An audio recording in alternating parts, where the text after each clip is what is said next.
What's up, guys? Welcome back to the channel and thanks so much for tuning in. Today's video is going to be all about the products that are creating this ultra glowy look you see here today. We're talking about Rare Beauty. I bought just about every product in the collection. I've been wearing them in the past few videos and I felt like I've really liked the effect they've given my skin and just how they look and wear. And I think you guys have noticed it too, because I've gotten quite a few questions about what I've been wearing. So I want to dive into all of it today, talk about all the products, what I love, what I don't. Let's get started. So first, let's start with the Illuminating Primer. One of the few things I didn't pick up was the setting spray, the Prime and Set setting spray, and that is because it's also illuminating.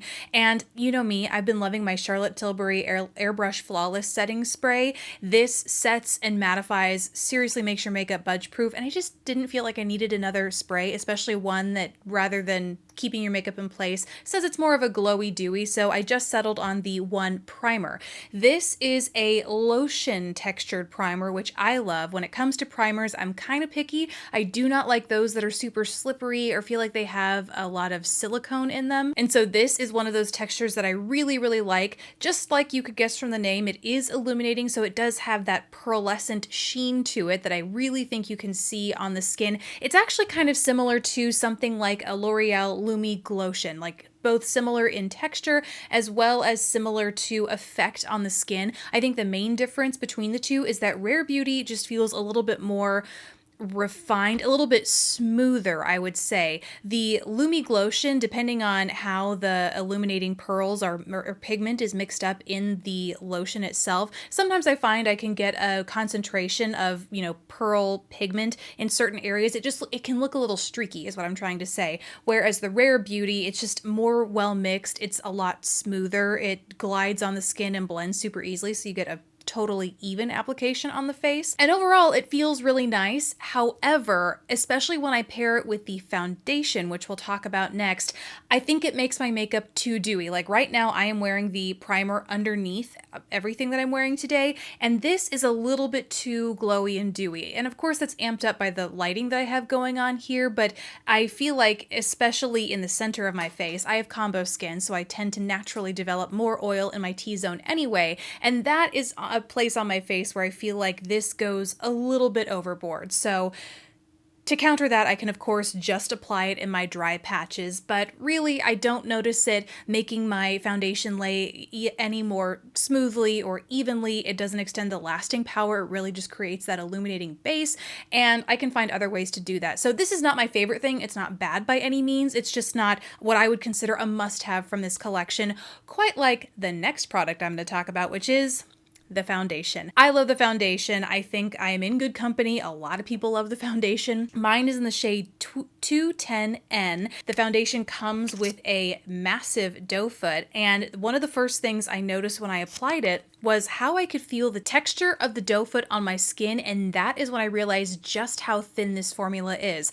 Unlike, even the concealer that comes in this collection, it's obviously it's a liquid, but it is not a creamy liquid. It is along the lines of like the Pat McGrath Sublime or Skin Fetish Sublime Perfection foundation, or the consistency of the Beauty foundation. Both of those are very thin, almost watery foundations, and that is what the texture of this is like, which I love because any foundation with that kind of texture is very buildable. You can easily layer it up without it looking thick and cakey and feeling heavy on the skin. So right off the bat, I love the texture of this formula. The shade was a perfect match. I ordered all of these online, and 210N is just the perfect shade, neutral undertone for me, I think just as a shade reference, and it lasts all day. So it is medium to full coverage. I am good with pulling the doe foot out, spreading whatever comes out on my face, and that gives the coverage that you see here today.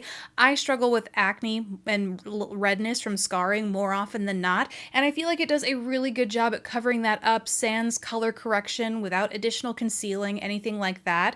And so you really get the best of both worlds, like this lightweight, almost invisible feeling foundation on the skin, but it's still pretty layerable, and once it dries down, it lasts really nicely throughout the day. Unless, of course, you are pairing it with the primer, in which case I do find it stays a little bit more hydrated feeling throughout the day, but as a result, it's not quite as budge-proof, transfer-proof, I don't think. So, long story short, I love the foundation. If you've been considering getting this on the fence, you're just not quite sure, just do it. I think you're gonna enjoy the experience. I really love it. Along with the concealer, actually. So mine, once again, is the shade 210N, and it's a perfect match. The doe foot that comes with this is angled, so it's really great for getting up in your under eye area, around your nose area, which is where I like to use it to cover redness and things like that. And it has a much thicker, a thicker consistency than the foundation, which probably isn't saying much because everything is probably thicker than that foundation. I would say it is thinner than my go-to, which is the, where is it? Doesn't matter. It's the Pat McGrath. That concealer is what I've been using lately, and it is thinner than that, but it's still relatively full coverage. It's nice and hydrating. It's a concealer that I can use all over my face. Sometimes I feel like I have to go with something that's a little bit more hydrating in the under eye area and a little bit more matte across the rest of the face, but this really walks that line of being hydrating without acting and feeling like it's going to move around if I use it to cover up blemishes anywhere outside of my face, and it's full enough coverage to where it covers everything that I want to, from the under eyes to any blemishes I get. Just a really nice, beautiful formula, and I would just say it is on the hydrating side for reference, depending on how you like your concealer consistencies. Now, before we move on to more makeup, I want to take a break for tools, because I picked up two of them from her. One is a foundation brush. She also has a concealer brush that is identical in shape to this, but just smaller. And then I also got her sponge. So first, let's talk about the brush.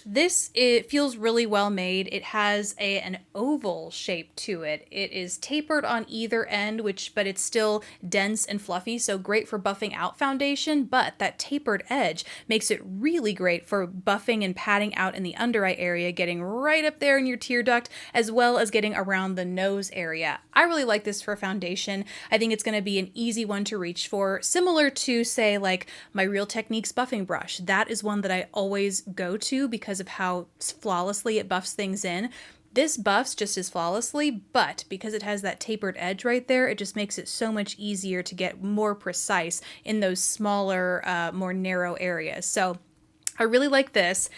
The sponge, however, the thing is, I'm not really a sponge person, but I will tell you, I think the reason that I don't like this, other people can relate to. So I got this because of the shape. I love the fact that it has the pointed edge up here, again, so you can get precisely over here, the broad side, so you can do some quick blending across the face, and then this rounded edge, which I really like for doing, you know, like say bronzer or blush, which is what I used it for today, as you can see here. The issue that I ran into with this is that it is super soft. It is ultra porous. I mean, you can see here, it's incredibly squishy. And because of that, it retains so much water when you use it wet, to the extent where I thought maybe I shouldn't be using this wet because it's so damp if you don't really work to wring all the excess moisture out. And so because of that, what I found it did was dilute my foundation and my concealer. It diluted anything that I used to blend this with. And so I didn't love the effect it gave when I used it on the primer or the foundation or the concealer. It not only diluted it with that water, but it also made it stay dewy for longer by adding that water. And not just longer, like it didn't really set. It didn't last. I had a little bit of a makeup meltdown situation in the middle of the day. And I realized, I think it's because, and this is a trick that I'd heard before, is if you use a damp beauty blender or beauty sponge of any type, that will help thin out the consistency of your foundation and just add a little bit of additional dew to your skin throughout the day. But I don't think any of these products need that on the skin because they're all naturally illuminating. So if you get this, I wouldn't plan to use it with the facial products, at least as someone with combo skin, because I do not need additional shine, especially, you know, like in my anywhere where I would wear foundation and concealer.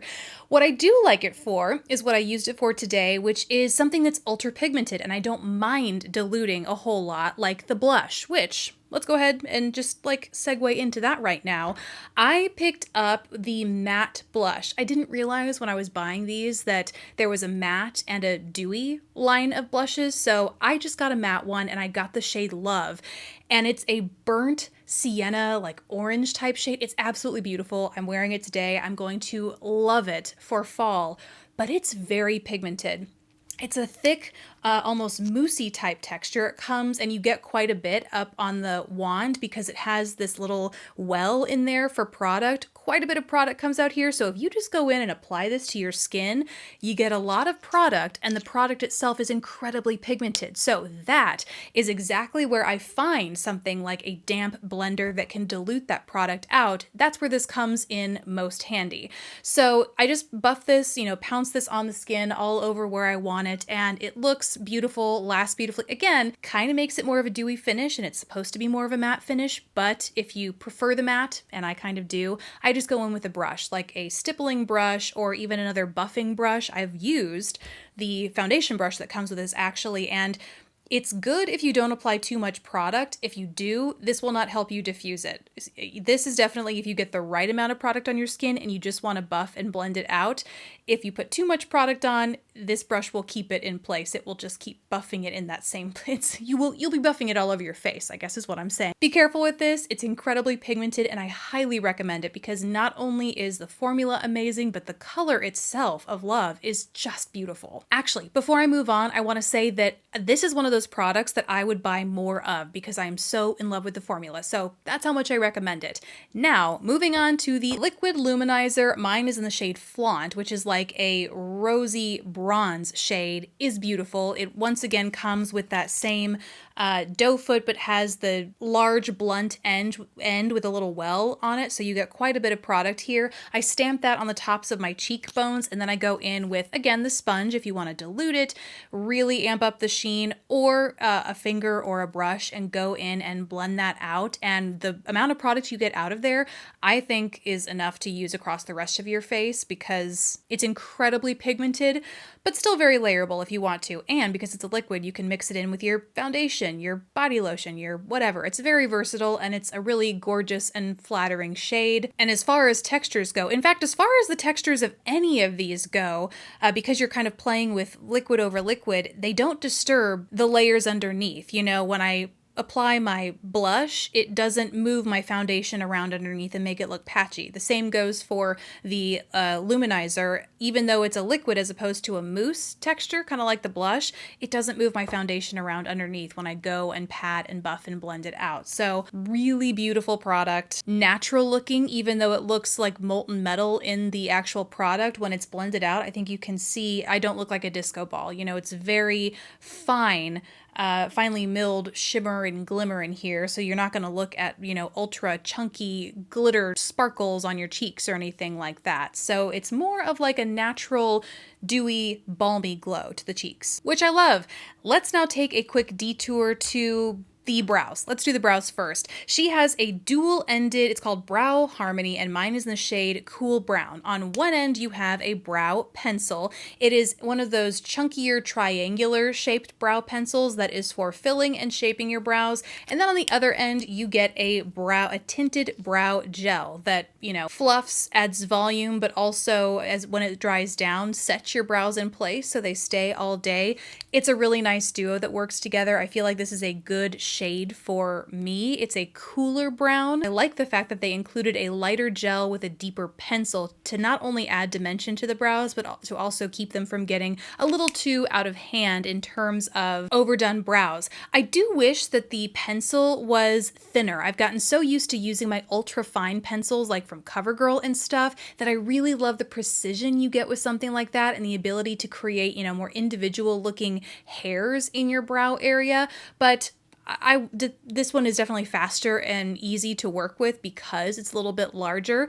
The gel is really nice as well. It comes with an ultra thin spoolie, which makes it easy to get a precise application, and it keeps your brows in place all day but doesn't make them feel crunchy. It's almost like it dries to a pomade feeling texture. It doesn't feel crunchy or look shiny or anything like that. It's a really soft and comfortable but still strong hold sort of texture. So overall, I really like this duo, and I just in general love when you get a 2-in-1 brow product, because even though I sometimes get lazy and I'll do a brow gel or a brow pencil, when I have a 2-in-1, I'll do it, and I always like the way it looks more. Then the only product she has launched for the eyes so far has been a matte liquid liner. This is called the Perfect Strokes Matte Liquid Liner, and it's a black liner. And the thing that I love about it is the shape of, well, first of all, the shape of this pencil. This is very like high-end planning community pen/pencil. I love this with the gold detail at the end. It's just, this feels luxury to me. I also love how big, if I can open it, I love how big the calligraphy tip on this is. This is on the bigger side, and at first I wasn't sure if I would like it, but I actually think that because it is so thick at the base, but then really tapers in at the end, you get the best of both worlds, like a good ink flow along with a super precision tip, so you can get any sort of ultra precise graphic liner that you want, but it's not flowing out at the speed of like a glacier, like a teeny tiny little felt tip normally does. And then I also just tend to love calligraphy tips over felt tips anyway because they're more comfortable. The problem for this pen for me though is that the formula, it doesn't have it does something weird on my eyes. I feel like it goes on nice and pigmented. It looks, you know, inky and rich, but then as it dries, I don't know if it's the matte texture or what, but it looks like it dries patchy. Like right now, I just applied this minutes ago, 20 minutes ago, and it already looks, I'll do a close-up, it looks like it's like wearing away at my lash line, or doesn't look quite as opaque, or it doesn't look as rich and consistent as it did when I applied it just 20 minutes ago. So I love everything about this except for the formula, and that's kind of what counts the most. So I hope maybe a waterproof version of this, because it's super easy to take off. I mean, not that I need a waterproof version, but I'm just thinking maybe that is what would really help the finish and longevity of it. But unfortunately, I wouldn't recommend this just because I don't love the way it wears on me. Okay, and last up, let's talk lips. I got one of each type of lip product that she has. First, let's get into what I'm wearing today. This is the Matte Lip Cream, and mine is in the shade Brave because naturally I wanted to match the blush that I got, and this once again is a beautiful terracotta sort of orangey red, not really a red, like a burnt orangey kind of color. You can see it on my lips right now. Absolutely beautiful. It's a really soft, moussey kind of texture, almost like the blush, but not quite as pigmented. I would say this really, although it's layerable, you're not going to get what feels like fully opaque coverage, if that makes sense. It's very pigmented, just for some reason it doesn't feel opaque, and it feels very light on the lips, just like a thin layer of product, even as you layer it up. Actually, now that I think about it, it feels a lot like the MAC Powder Kiss liquid lip colors that I reviewed and swatched all of them of a few weeks back. The Rare Beauty, it feels a little bit thinner, but both equally as comfortable and pigmented, but it does transfer. It's not like an ultra long wearing transfer proof sort of lip product, but it is a beautiful pigmented and comfortable lip product. So I really like that, really love the color. And then last up is the lipstick, or it's not technically a lipstick, it's called Dewy Lip Balm, and the shade that I got is Thankful. I love this shade. It's like a soft, sheer, light / medium taupe sort of shade. Really great for fall. I think I tried to complement it to the other shades that I had, but it came off a little bit cooler as opposed to the warm terracotta of the other shades that I got. But I love it nonetheless. It's definitely a shade that can go with pretty much everything I wear, especially as we go into fall right now and overall my looks are tending to cool down. This is a really great shade. It's comfortable. It reminds me a lot, speaking of, you know, shade or formula comparisons, it reminds me a lot of the Revlon shiny, the melting glass lip shines. I think that's what they're called. These guys, again, have a review of those as well. Really comfortable formula, high shine, balmy sort of glow to the lips. And so it just gives the lips a really nice slip while still also giving them pigment. And again, not transfer proof, not super long wear, but it's definitely one of those easy to throw on when you're on the go sort of lip colors that you know is going to look good and feel good no matter what you're wearing it with. And that is a full rundown of Rare Beauty. Overall, very impressed with this collection. I really like it. I think there are some incredible winners in here that I will certainly be using for the long term. And I hope it was helpful for you guys. Let me know what you think. If you liked it, let me know if you want to see more, because I'm pretty sure I saw on Instagram that they teased a holiday launch, like maybe eyeshadows, which would make sense since they only have the liner at this point. But like, I'm sure they're coming out with like a second wave of product for the holiday. So let me know if you like this. If it was useful, give it a thumbs up. Let me know in the comments, and I will do another video of it when all that new second stuff comes out. So thank you guys so much for watching. Please don't forget to subscribe if you haven't already, and I will see you in the next video. Bye guys.